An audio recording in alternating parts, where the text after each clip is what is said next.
Bienvenidos a mi cita médica. Me da mucho gusto que nos acompañen porque hoy vamos a hablar de un tema fundamental. Uno de los principales retos a los que se ha enfrentado la comunidad médica al inicio de la pandemia de COVID-19 es el riesgo de que no hubiera suficientes ventiladores para pacientes que no pueden respirar solos. Pero se han preguntado cómo le va a una persona después de estar días o semanas en sedación profunda con un ventilador. Muchísimo de su recuperación después de encontrarse en este estado depende de la cantidad de anestesia que haya recibido y sobre todo de cómo haya reaccionado su cerebro a esta anestesia. Y es que hemos escuchado historias de horror, estrellas que han visto coartada su carrera artística a causa de complicaciones derivadas de la anestesia. La buena noticia es que estos problemas se pueden evitar. Se puede prevenir muchísimos de los efectos secundarios reversibles e irreversibles de la anestesia cuando se realiza un monitoreo cerebral del paciente que está sedado. Y justamente vamos a hablar de este tema hoy, para lo cual doy la más cordial bienvenida a mi cita médica a dos grandes eminencias en el tema, la doctora Marusa Naranjo, médica anestesióloga, y al doctor Enrique Monares, médico intensivista. Doctores, muchísimas gracias por acompañarnos en mi cita médica. Muchísimas gracias por la invitación, Diane. Me da mucho gusto estar otra vez aquí contigo. Hola. Muchas gracias. Gracias, muchas gracias. Gracias a ustedes por enlazarse. Bueno, vamos a empezar con el doctor Monares para que nos platique un poquito, doctor, ¿qué sucede cuando un paciente con COVID-19 está en una condición grave, que no está teniendo una oxigenación adecuada, que su saturación de oxígeno está por debajo de lo necesario para poder vivir? ¿Qué es lo que hay que hacer? Hay que ponerlo en un ventilador, pero para tener al paciente en un ventilador debe estar sedado. ¿Cómo funciona esto? En terapia intensiva y en urgencias, cuando tenemos que conectar un paciente a un ventilador, efectivamente, no solo tenemos que darle un medicamento para quitarle el dolor, otro medicamento para mantenerlo dormido y un tercer medicamento para que no mueva sus músculos, lo que permite que el ventilador funcione de manera adecuada. Entonces, tenemos que darles grandes dosis, a veces de opioides, dosis de midazolam, algunos otros fármacos que lo duermen y de relajantes musculares, lo que permite que los primeros días esté profundamente dormido. Esto es necesario porque estos pacientes en particular tienen un impulso respiratorio, la fuerza con la que respiran está muy aumentada y ya se ha demostrado que el virus también tiene algunos compromisos neurológicos, hace que los pacientes estén muy agitados. Entonces los primeros días una fuerte sedación y, como bien tú lo mencionaste, un monitoreo neurológico muy estricto para evitar complicaciones. Todas las complicaciones derivadas de los fármacos son graves, pero todas son evitables. Exactamente, esto se puede evitar afortunadamente, pero doctor, ¿el paciente todo el tiempo que está en un respirador debe permanecer sedado? No, de hecho, en otras patologías, entre menos tiempo esté profundamente dormido el paciente es mucho mejor. En los pacientes COVID en particular, los 4 primeros días sí es importante que esté profundamente dormido, pero como todas las demás patologías, en cuanto podamos despertarlo y el paciente esté con una sedación tranquila, despierto y cooperador, es mucho mejor para el paciente. Tenemos que reducir los tiempos de que esté el paciente profundamente dormido lo más que se pueda. Ok, ¿qué es lo que hace la anestesia a nivel cerebral, doctor, cuando hay un exceso de la misma? ¿Cuáles son sus potenciales efectos secundarios? Miren, lo más importante es que estos fármacos pueden llegar a disminuir mucho los impulsos eléctricos. El corazón es exactamente como una computadora que funciona con electricidad.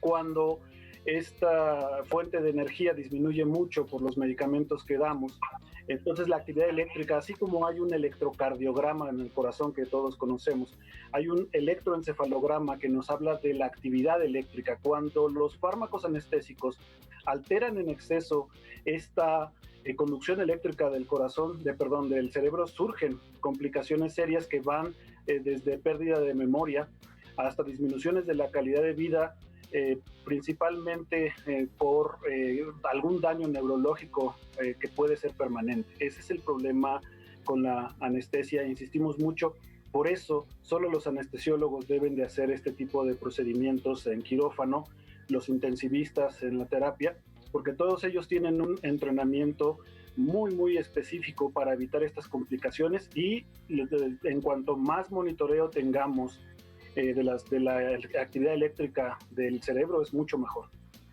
¿En qué consiste el monitoreo cerebral, doctor? El monitoreo cerebral primero es clínico. Nosotros tenemos que estar todo el tiempo viendo las pupilas del paciente.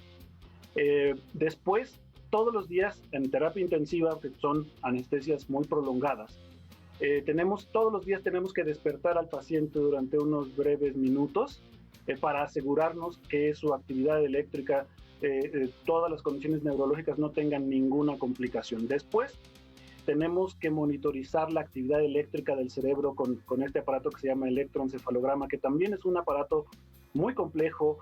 Es difícil aprender la monitorización, pero aparatos nuevos nos pueden ayudar a ver esta electroencefalografía de una manera cualitativa. Y entonces vemos números y vemos colores, y eso nos ayuda muchísimo a tomar decisiones respecto a la sedación. Y otra cosa es hacer un ultrasonido del ojo para ver la vaina del nervio óptico, y eso nos ayuda a saber que las condiciones neurológicas son adecuadas. Y en la actualidad hay aparatos que ven la pupila de manera automática y nos dan mucha información de cómo está funcionando el cerebro. Desde la clínica hasta monitoreos muy especializados y muy avanzados es lo que se necesita para asegurar que las complicaciones se eviten en todo lo posible. Sí, doctor, muchísimas gracias. Vamos a hacer una pausa y vamos a regresar más adelante con usted. Vamos a hacer una pausa y volvemos con la doctora Marusa Naranjo para que nos explique un poquito más a fondo acerca de los beneficios del monitoreo cerebral cuando un paciente está bajo anestesia. Volvemos.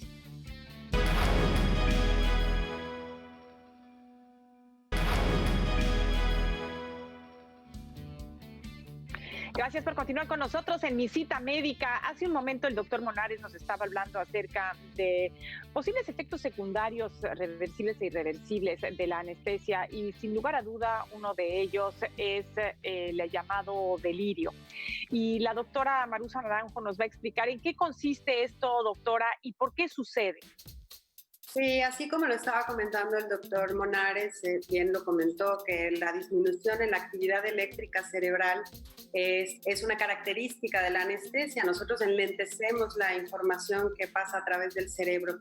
Y esto en cerebros muy débiles o cerebros añosos, donde ya sus neurotransmisores están en un deterioro importante o que van hacia ese deterioro, pues obviamente si nosotros interrumpimos esa información, la dejamos completamente en silencio y luego tratamos de reconectar ese cerebro, pues produce este efecto de delirio posoperatorio o de deterioro cognitivo, que en el caso de deterioro cognitivo, bueno, eso puede ser en pacientes completamente sanos, ¿no? Tristísimo lo que ocurre con estos casos. Doctora, ¿qué debe incluir el monitoreo cerebral? Hablaba el doctor de nueva tecnología en este sentido para poder monitorear adecuadamente a los pacientes que están bajo anestesia. ¿Qué es lo más novedoso en este sentido y lo más recomendable para que los hospitales puedan tener un buen control de los pacientes que están bajo anestesia? Sí, tenemos dos maneras de monitorear el cerebro que creo que son las más importantes. Una es la electroencefalografía, que nos habla de la actividad entre las neuronas, y la otra es la oximetría cerebral. Sí, que las dos son cosas diferentes, pero aunadas podemos hacer un diagnóstico bastante preciso de lo que está sucediendo en el cerebro o bastante acercado a la realidad, ¿no? La oximetría cerebral nos mide el flujo que existe de sangre en el cerebro y cómo este está distribuido en la parte frontal, que es la que tenemos nosotros acceso por la frente, y el electroencefalograma pues nos habla de medicación que nosotros estamos utilizando, ¿no? Entonces, estas son las dos partes que yo creo que son indispensables.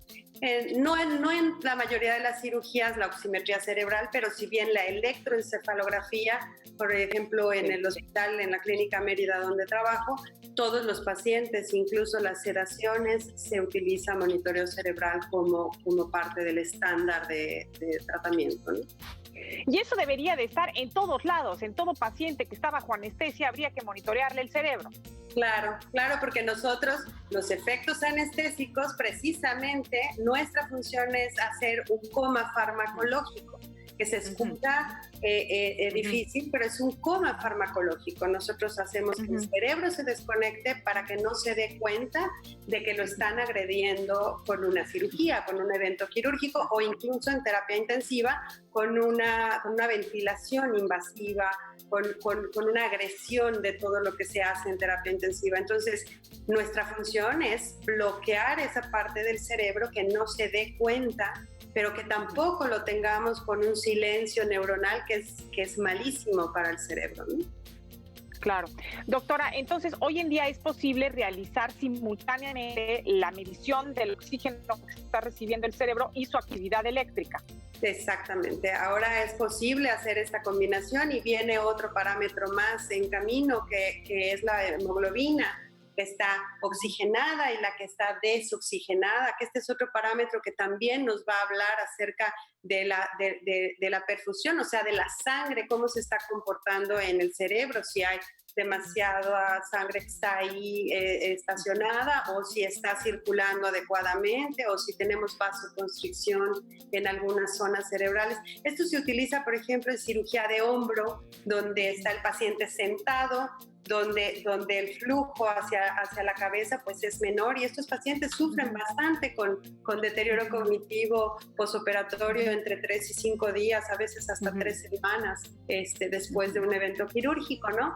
Cirugías donde hay que poner posiciones extremas, como en la cirugía robótica, ¿no? Donde hay que poner a los pacientes completamente de cabeza y este acúmulo de sangre, ahí lo podemos estar evaluando también con este monitoreo que es importante, ¿no? para los pacientes. Son en distintas cirugías, obviamente que hay las indicaciones de cada uno, pero la electroencefalografía creo que debería de ser ya una práctica estandarizada en cualquier anestesia. Ahora, ¿es posible medir el índice del estado del paciente y en qué consiste este índice, doctora? Sí, este índice es un análisis, ¿no? Es un análisis con un algoritmo que está diseñado específicamente para darnos un número, porque en la anestesia, si nosotros vemos, los monitores nos dan muchísimos parámetros, ¿no? A veces yo tengo mis monitores, a veces parece cabina de avión, ¿no? Donde tengo muchos parámetros que hay que estar pendientes, y este número nos ayuda a simplificar la lectura. Esta es una manera de simplificar para los anestesiólogos en general y que no sea tan complejo, como decía el doctor Monares, como leer un electroencefalograma, que esto sí te implica un poco más de tiempo y especificidad de estar viendo las ondas de electroencefalografía. Estos monitores nos procesan toda esta información y nos la hacen mucho más sencilla, ¿no?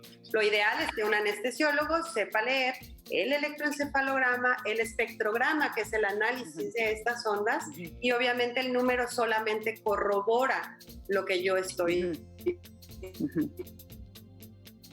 Claro. ¿No? Claro. Vamos a hacer una pausa, doctora, y regresamos para volver a platicar un poquito acerca de esas complicaciones que conlleva la anestesia y todo lo que se puede hacer para prevenirlas. Volvemos.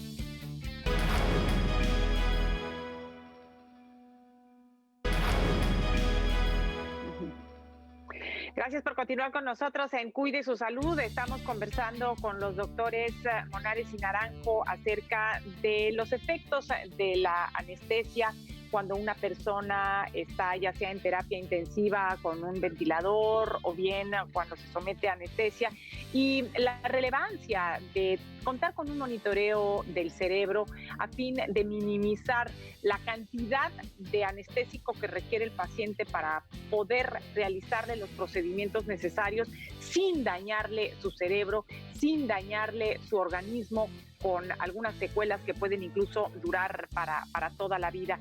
Doctor Monares, usted hace un momento hablaba de que cuando se coloca un paciente en un ventilador, pues también necesitan, sobre todo en el caso de estos pacientes con COVID, que cuando les ponen el ventilador tienen esta fuerza respiratoria, esta necesidad de respirar tan marcada, porque además ellos vienen de esta hipoxia silenciosa que les ha hecho inhalar con mucho más fuerza y tener, digamos, una respiración mucho más intensa, sin siquiera darse cuenta de que su saturación de oxígeno estaba bajando, y entonces pues rechazan el ventilador. Entonces es muy importante, usted mencionaba, que sus músculos estén totalmente relajados para que el ventilador pueda ejercer su función. Y en estos casos, doctor, ¿cómo se logra contar con el monitoreo del oxígeno que mencionaba la doctora Naranjo, del electroencefalograma, y aparte toda esta parte, saber exactamente que están lo suficientemente relajados los músculos de la respiración? ¿Cómo se puede lograr todo esto? Bueno, primero el electroencefalograma tiene que colocarse en todos los pacientes que tengan algún grado de sedación profunda en terapia intensiva. Esa es una consideración personal.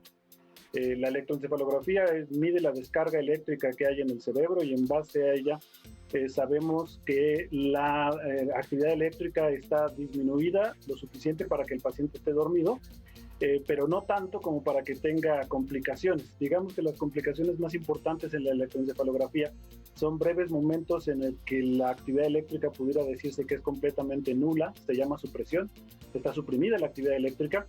Y si esto se repite demasiado, se ha documentado que hay disminución del coeficiente intelectual de los pacientes, hay una disminución también en la calidad de vida. Entonces, la electroencefalografía está principalmente hecha para que no permitamos eventos de supresión y esto minimice las complicaciones de la anestesia, que son principalmente en la calidad de vida de los pacientes que están sometidos a sedaciones muy profundas. Y con esta tecnología disponible en la actualidad, doctor, ¿es posible reducir sustancialmente estos efectos adversos?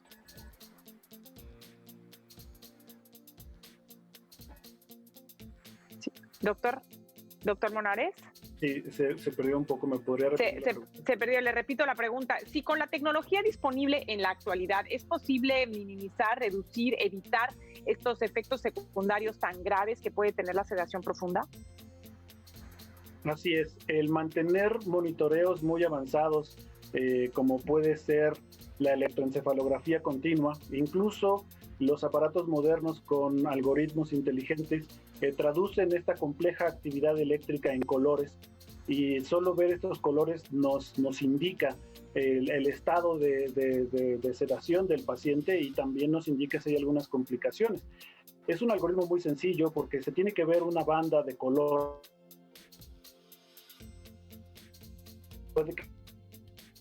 que va de la azul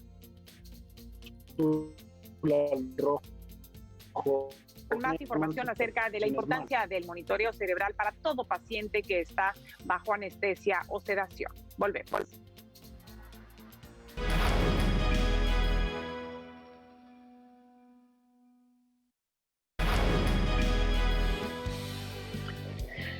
Bueno, pues cuando uno va a someterse a una cirugía, siempre sabe quién es su cirujano y realmente pocas veces pregunta quién es su anestesiólogo. A la par del cirujano es la importancia del anestesiólogo.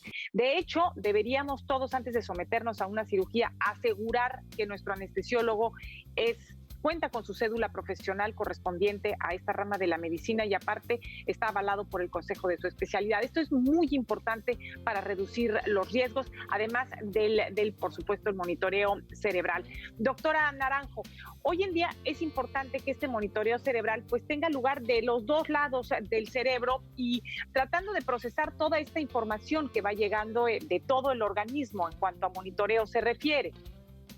Sí, claro, es indispensable, aunque sea uno, pero de preferencia que sean los dos lóbulos frontales, que son donde tenemos que interrumpir la comunicación en la inconsciencia, o sea, para producir inconsciencia en los pacientes. Entonces, lo ideal es monitorearlo así. Hay otros monitores modernos también que nos muestran ya la actividad parasimpática y simpática del sistema nervioso autónomo, ¿no? Y ya están integrados también en la tecnología de estos monitores que no solo nos dan información del cerebro electroencefalográficamente, también nos dan la oximetría cerebral, también nos dan la hemoglobina en tiempo real de los pacientes y aparte ahora nos dan este nuevo parámetro que nos mide la actividad parasimpática. Entonces son monitores ya muy completos donde podemos ver la fisiología en tiempo real.